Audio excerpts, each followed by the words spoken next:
Good morning, friends, or good afternoon, and happy Tuesday. All right, let's get our circle time started off with downright upright. Can you do it with me? Get your thumbs ready. Okay, here we go. We're downright upright, in right, out right, happy all the time. We're downright upright, in right, out right, happy all the time. Since we came to Smith, we've made a lot of friends. So we're downright upright, in right, out right, happy all the time. Can we go faster? Let's try it. We're downright upright, in right, out right, happy all the time. We're downright upright, in right, out right, happy all the time. Since we came to Smith, we've made a lot of friends. So we're downright upright, in right, out right, happy all the time. Can you sing it supersonic fast with me? All right, here we go. Get your thumbs ready. We're downright upright and right, outright, happy all the time. We're downright upright and right, outright, happy all the time. Since we came to Smith, we've made a lot of friends, so we're downright upright and right, outright, happy all the time. Excellent, everyone. All right, well, good morning or good afternoon to you. We are going to continue learning about pond life and even swamp life because yesterday we talked about how those things often are on a farm because farms have a lot of land on them, and we know that animals love the water. Before we do that, I just want to review with you. Yesterday we talked about our new month that we're in. So let's do our months of the year song just to review it. Okay, here we go. January, February, March, and April, May, June, July, and August, September, October, November, December. These are the months of the year. And hopefully you remember what our new month is. Our month is May. All right.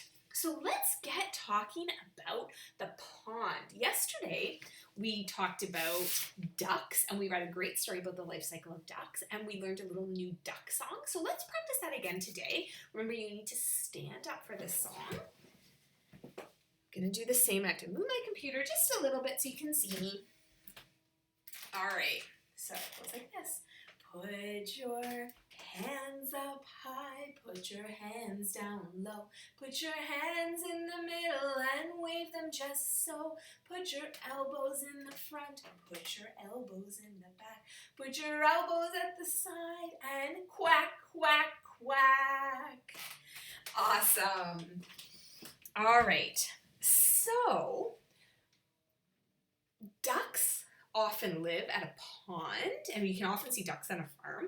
There are other animals that live in a pond. Can you think of some other animals that would live there?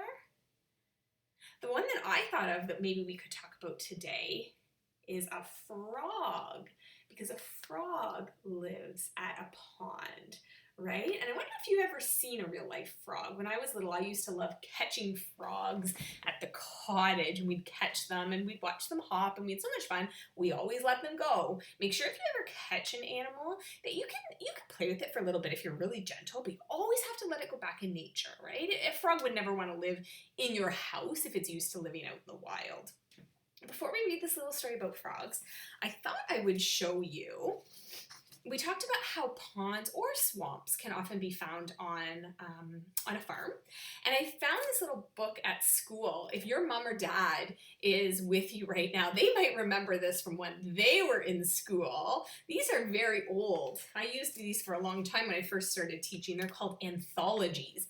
The neat thing about them is they've got lots of stories inside this one book. So that's kind of fun. We don't really use them anymore, but we've held on to a couple of them because they have lots of good information in them.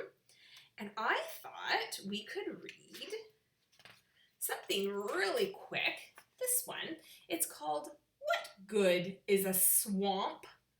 Now, if you look at it, this picture has different animals that live in a swamp. Now, in Canada, we don't have some of these animals. For instance, this alligator or crocodile, we wouldn't find that in a swamp or a pond where we live, but sometimes where it's warmer in the United States and other places in the world, you can find those animals. So every swamp or pond looks a little bit different depending on where you live, because not every animal would live in every part of the world. They need a certain type of weather. Okay, so I'm just going to read this quick. It's just very short, okay? It's just a couple pages. So you can look at the picture there of all of the animals while I read it. So it's called, What Good is a Swamp? Lots of people think that swamps aren't any good at all. You can't farm or build houses on them, and if you tried to cross one in a car or on a bicycle, you'd probably get stuck. Since they can't be tamed, people have tried to get rid of swamps by draining them. It seems some people just don't understand how important swamps are to the rest of the planet. Swamps are great places for wildlife. Frogs, toads, salamanders, fish, otters, beavers, muskrats, alligators, and turtles all live in swamps. Birds nest in trees and find lots of food below. Insects, salamanders, frogs, and fish. Have you ever visited a swamp? What kinds of wildlife lived there? And I love that page. It tells us all the different animals that like to live near a swamp. But swamps are good for people too. When it rains, swamps suck up water like a giant sponge. This helps stop floods that can wreak havoc and damage cities.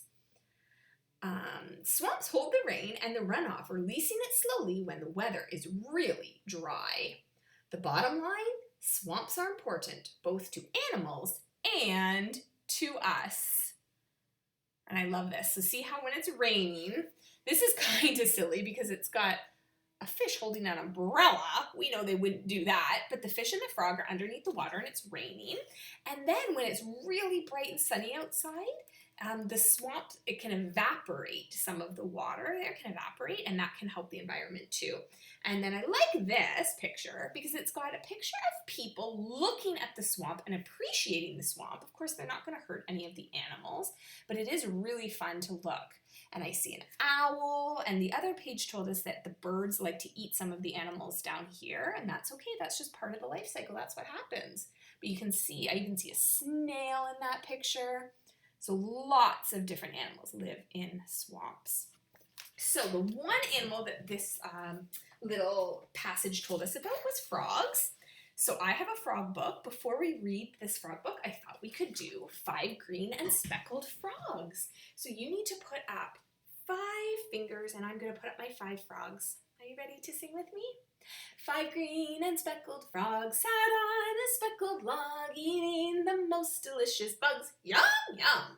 One jumped into the pool where it was nice and cool. Now there are 4 speckled frogs. Glub, glub. 4 green and speckled frogs sat on a speckled log, eating the most delicious bugs. Yum, yum! One jumped into the pool where it was nice and cool. Now there are 3 speckled frogs. Glub, glub. 3 green and speckled frogs sat on a speckled log, eating some most delicious bugs. Yum, yum! One jumped into the pool where it was nice and cool. Now there are 2 speckled frogs. Glub, glub. 2 green and speckled frogs sat on a speckled log, eating some most delicious bugs. Yum, yum! One jumped into the pool where it was nice and cool. Now there is 1 speckled frog. Glub, glub.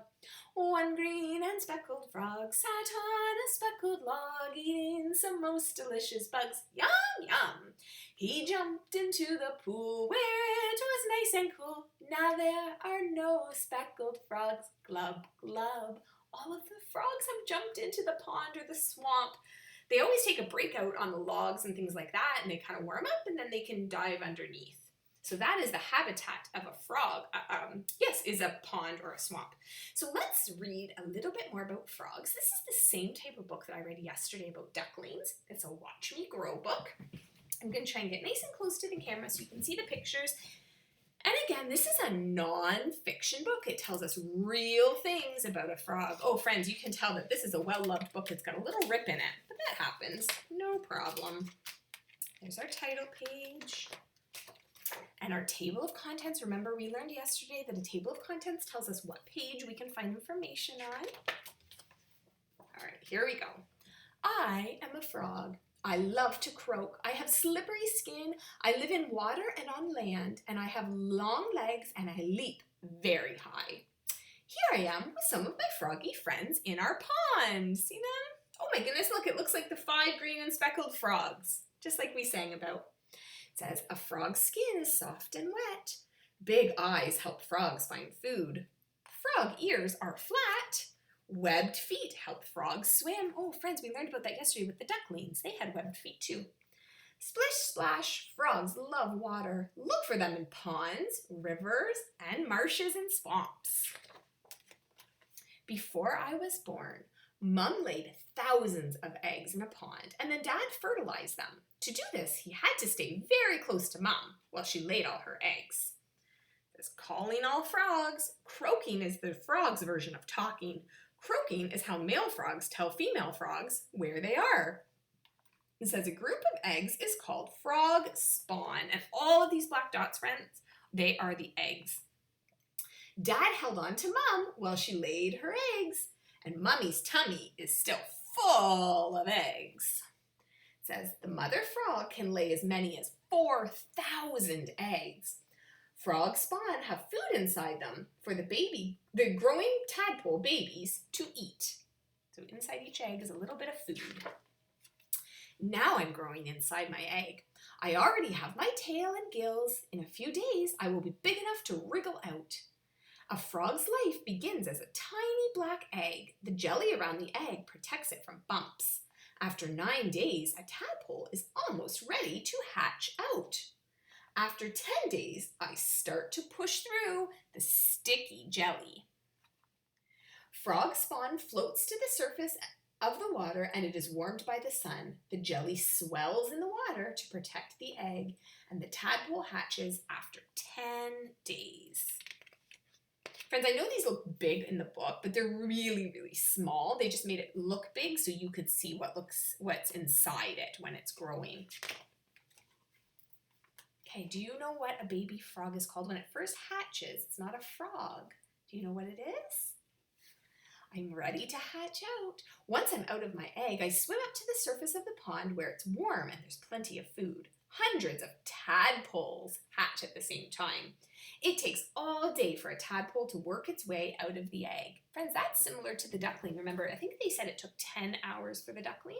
So it's almost about the exact same amount of time for a tadpole to come out of its egg.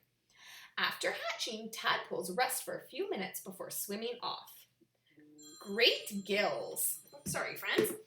Great gills. Tadpoles can breathe in the water because they have gills that can take in air that is in the water. After 4 weeks, my teeth begin to grow. At last, I can start eating insects. When a big, tasty worm drifts down from the surface, I share it with my brothers and sisters. Tadpoles use their tiny teeth to chew their food. Danger lurks. Other creatures in the pond are also looking for food. Tadpoles have to move fast to get away from a hungry trout. These tadpoles are too quick for me. Right? We learned about the predators of the ducklings. Remember they said a fox and a rat? Well, other fish would be the predators of tadpoles. Now I'm part tadpole and part frog. When I'm 6 weeks old, my arms and legs start to grow. My new legs help me swim. I am part tadpole and part frog. I have become a froglet. Look, no arms. A froglet's back legs are the first to grow. Then it grows its front legs. The froglet's body and head also start to grow much bigger. The tail gets shorter and the legs begin to paddle. This bug will make a great snack. Froglets eat bugs like this. Crunchy water boatmen. See? Let's try that. It says it takes about 14 weeks for a froglet to turn into a frog. The froglet now has lungs and breathes by quickly swimming to the surface to gulp some air. Now I'm ready to leave the water. After 3 months, I breathe through my lungs and even my skin. Now I'm ready to start living on land. Going, gone. When I'm 13 weeks old, my tail is almost gone. Just a tiny bit is left. You see that picture, friends? See how he looks mostly like a frog, but he's still got a little bit of a tail. I'm so small, I can sit on your fingertip. So again, remember how we talked about how in the book, pictures look big, but it would just be on your fingertip. That is so tiny. Imagine that. It says, after 3 years, I will be as big as your fist. And the fist is when we do this. So it starts out that it could fit on your fingertip, and then it gets as big as your fist. It says an adult frog is 10 times bigger than when it first came out of the water, and summer is the best time to spot new adult frogs. I leap from land to water. I need to keep my skin wet to stay healthy, so after eating on land, I leap back in the water for a swim. Ready, steady, go! Look out! Here I come! Splash! Look at the legs up in the air. If you could hop like a frog, you would be able to cross a football field in just 4 jumps. Wow, they jump a long way. Frogs don't just hop for fun. They also hop to catch food and to escape from animals that want to eat them.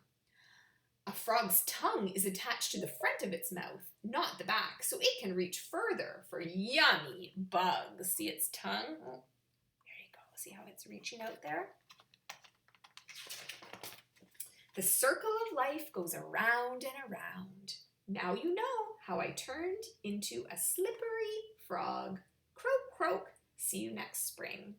So remember, it goes from the egg, and then it starts to grow, and then the tadpole comes out of the egg, and he grows, and remember, he starts to get the back legs, but his tail is still there.